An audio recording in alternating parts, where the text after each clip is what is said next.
তরকারিটা হয়ে গেছে, নামিয়ে নেব।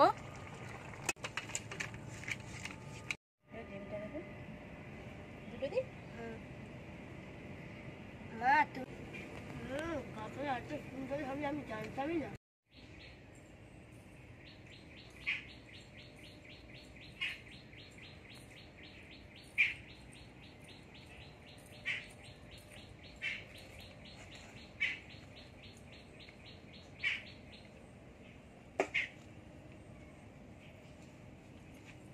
নমস্কার বন্ধুরা, মিতা ডেইলি কুকিং অ্যান্ড ব্লগে আপনাদের সকলকে স্বাগত। আপনারা বুঝতেই পারছেন সমুদ্র কাঁকড়া নিয়ে চলে এসেছি। আজকে সমুদ্র কাঁকড়ার রান্না দেখাবো। প্রথমে কাঁকড়াগুলো ভেঙে নেব। ওই দেখো কিরকম ধরে নিচ্ছে।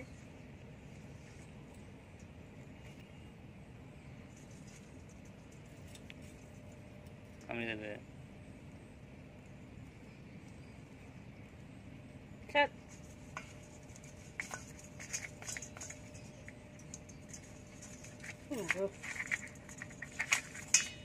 এইটা আগে ধরি। গো বাবা, ভয় লাগছে তো।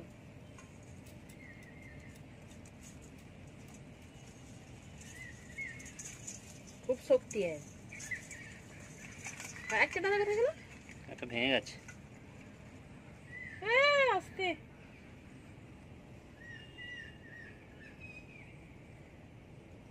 ছাড়া মানে আঙুল কেটে দিল।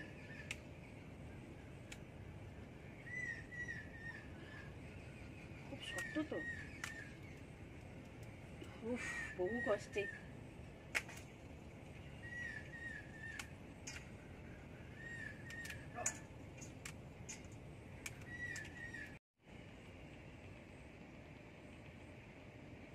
মা কিরকম করছে দেখো।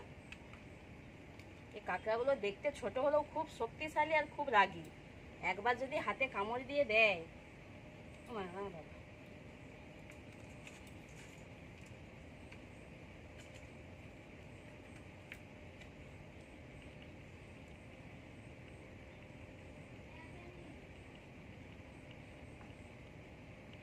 এটা ধরতে গিয়ে ওটা কামড় দিচ্ছে। তারপরে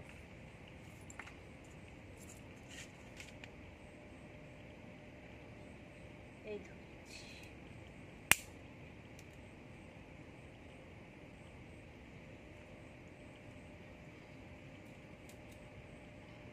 অনেক কষ্টে ধরেছি।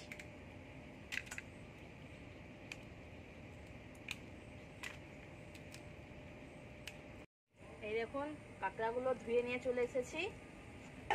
এবার কেটে নেব। আমি একটা কাঁকড়া নিলাম, এই ফাটালাম। একদম সহজ পদ্ধতি কাটা। এই দেখুন ছেড়ে গেল। এই দেখুন কত ঘি হয়েছে। এইগুলো পরিষ্কার করে ফেলে দেব।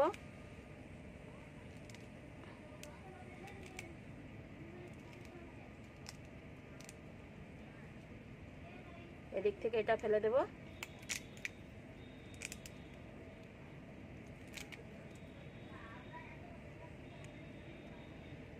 এই দেখুন একদম সহজ পদ্ধতিতে, বটি লাগলো না, কাটা হয়ে গেল।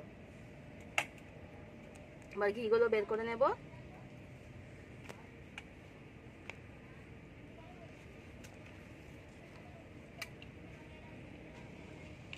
খুব ঘি হয়েছে, পুরো ঘি ভর্তি।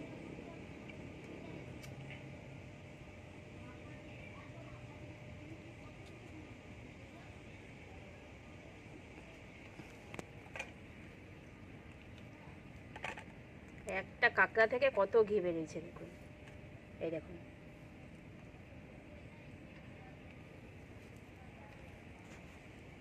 আমি একইভাবে বাকিগুলোও কেটে নেব। এই দেখুন এগুলো পরিষ্কার করে দেব।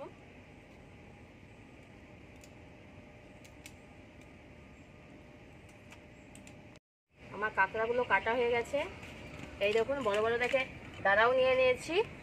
এই দেখুন দাদার এক সাইড আমি এরকম হাত থেকে ভেঙে নিয়েছি, হাত দিয়ে। এখান থেকেই মশলা ঢুকে যাবে, খেতে ভালো লাগবে। বড় বড় দেখে এই বিছাগুলোও নিয়ে নিয়েছি। আর এগুলো ছোট নেব না।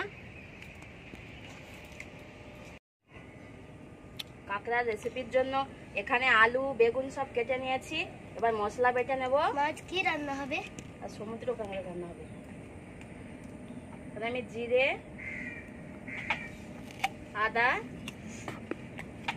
একসাথে বেটে নেব। কেন লাল হয়ে গেছে, লঙ্কার সাথে ছিল। আমি কাঁকড়ার রেসিপির সাথে সাথে ডিমের ক্যারিও করে নেব, তার জন্য একসাথেই মশলা বেটে নেব।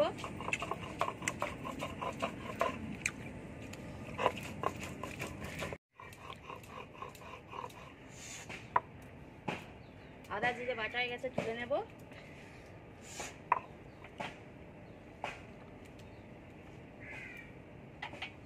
এবার রসুনটা বেটে নেব।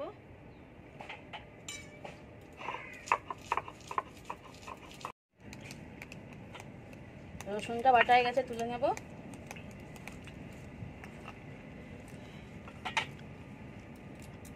আমি ডিমের ক্যারির জন্য এখানে অর্ধেক পেঁয়াজ বেটে নেব।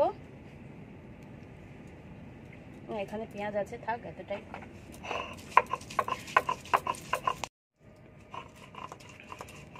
পেঁয়াজ বাটা হয়ে গেছে, তুলে নেব।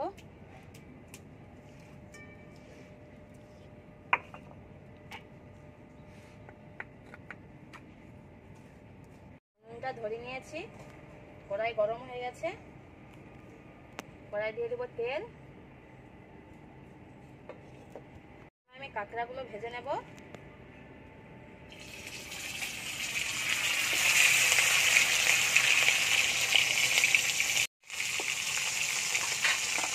আমি ঘিটাও ভেজে নেব।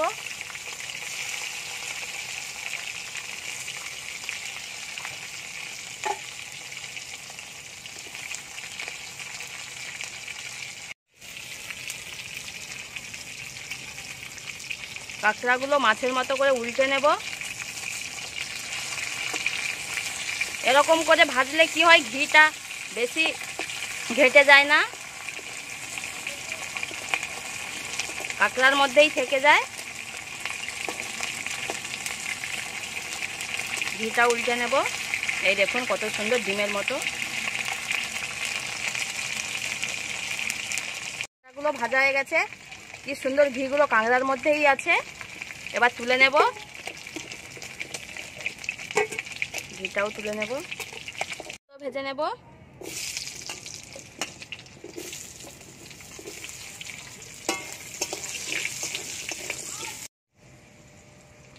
লবণ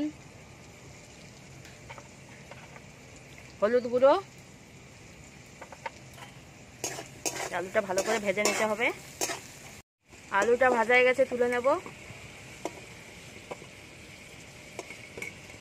এবার বেগুনটা ভেজে নেব। লবণ আর হলুদ মাখিয়ে রেখেছি বেগুনে, ভেজে নেব। বেগুনটা ভাজা হয়ে গেছে, তুলে নেব। কি তেলে দিয়ে দেবো পেঁয়াজ কুচি,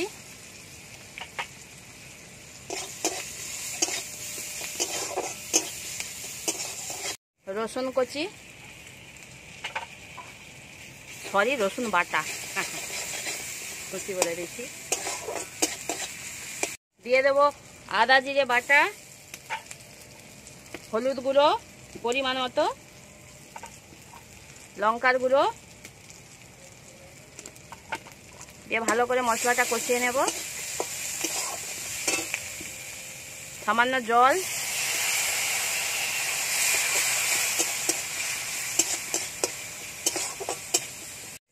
মশলার সঙ্গে দাঁড়াগুলো ভেজে নেব।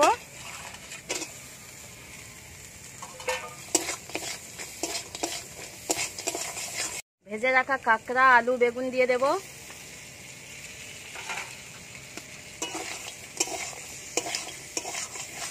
ভালো করে কষিয়ে নিতে হবে। কষা হয়ে গেছে, দিয়ে দেব জল।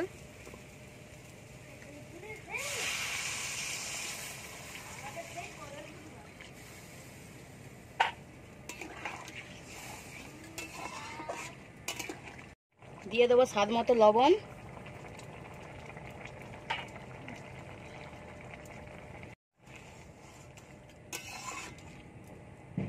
তরকারিটা হয়ে গেছে, নামিয়ে নেব।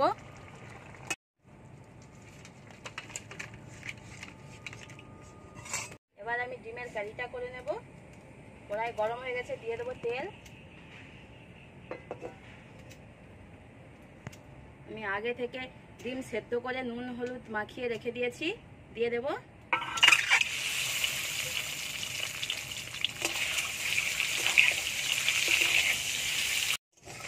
ডিমটা আমি লাল করে ভেজে নেব।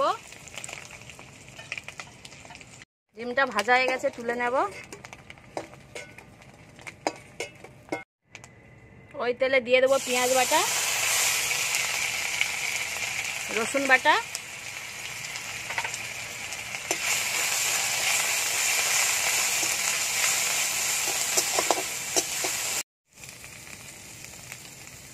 আদা জিরে বাটা, হলুদ গুঁড়ি, লঙ্কার গুঁড়ি। ভালো করে মশলাটা কষিয়ে নেব। দিয়ে দেবো সামান্য জল। মশলাটা কষানো হয়ে গেছে, দিয়ে দেবো জল।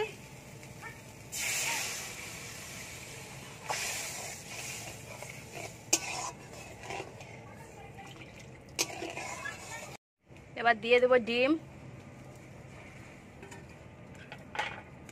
পরিমাণ মতো লবণ।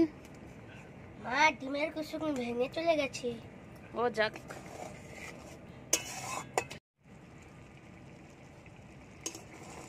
তরকারিটা হয়ে গেছে, নামিয়ে নেব।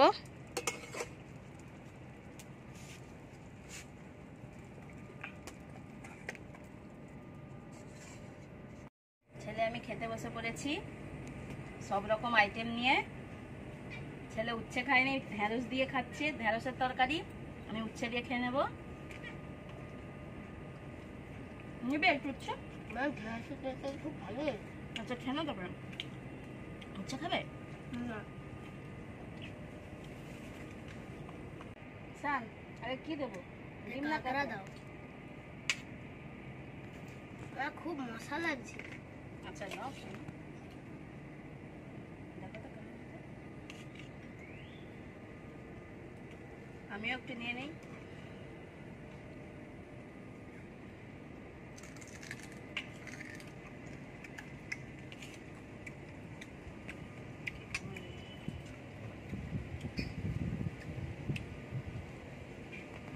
কাঁকড়া এত সুন্দর হবে আমি জানতামই না। বাবা ওই কাঁকড়ার টেস্টটা ঝোলের মধ্যে খুব সুন্দর লাগছে। ডিমটা দেখো, দুটো দিই। মা তুমি কি ডিমগুলো চিড়ে চিড়ে রান্না করেছো? মশলা ঢুকেছে? হ্যাঁ খেয়ে দেখো না।